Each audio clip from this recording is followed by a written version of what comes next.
Thank you so much for your time this evening. I mean, I was reading your profile a little bit earlier, very illustrious career background that you have. Thank you. And yet you decided to venture into one of the most difficult things one could ever do. Why? I've always had a burning desire to start my own business so that I'm able to impact, positively in society in South Africa, impact in a sense of, trying to eradicate unemployment and also, which is my passion, contributing to the skills development of South Africa. So it's always been a thing. I also come from an entrepreneurial background. My dad has always been an entrepreneur, so that's the environment that I grew up with. So I always knew that one day I'll take the leap of faith. Yeah, and tell us about the firm. What is it about and what is it exactly that you do? Okay, the firm we do end-to-end people management solutions. So we provide those solutions to organizations, big organizations and small organizations. As an example, for big corporates that already have human resources department, we offer specific interventions as per their needs.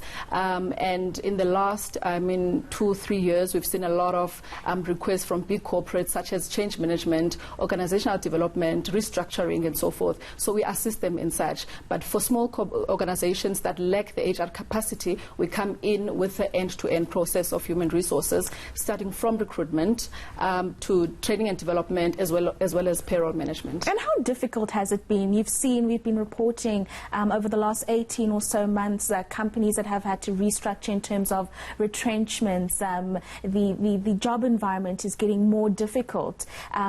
How has that contributed to the business? Has it been a blessing at the expense of other people in terms of the business that you're getting, but just helping companies manage that process? How has that been? It has been, I cannot call it as a blessing for us. I must say it has been a tough, we are currently in a tough economic time, and most businesses, as you've mentioned, that they are restructuring, they are retrenching.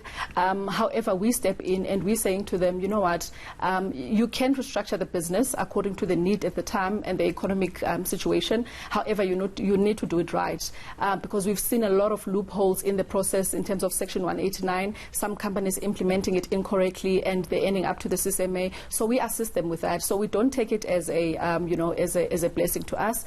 And as well, in terms of recruitment, it's informing us that it's about time that we skill ourselves as people, and we don't only have that one skill that we had, to upskill ourselves to ensure that we are marketable, and also looking at the fourth industrial revolution to up our game in terms of technology and so forth. So I think it's opportunities more than it may seem like it's bad, but I think there's room for opportunities there. Talk us through some of the challenges of having a consulting firm. I mean, these are on the rise, as I said earlier on, so the market is becoming rather saturated.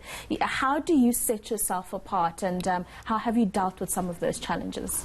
The main challenges, three main challenges that I can let you know of is, the first one is access to funding. It's been very difficult. I started the business from zero base. I did not get any funding. I had to make sure that before I leave corporate, I had sufficient salary for about 6 months to a year, so that I know if things don't work out, at least I can still feed my family.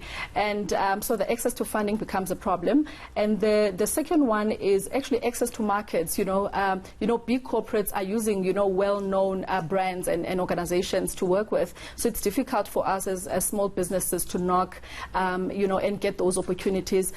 But thankfully, there are organizations that are very, participative in terms of their enterprise development, supplier development. So we do get then those opportunities here and there, but it's not as big as we would like it to be here. And then finally, surely there have been some successes. 3 years is a long time to be running your own business. Talk us through some of that. I mean, one important one would be the job creation and, the contribution to the economy that it's made thus far. Yes.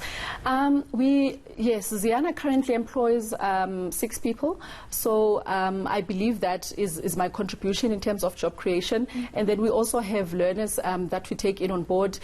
For instance, internship internships, graduates, learnerships, etc. So we take them and then they train through our organization, and sometimes we give them to bigger organizations, that have, various and big departments. So that has been my contribution, and that has been the success.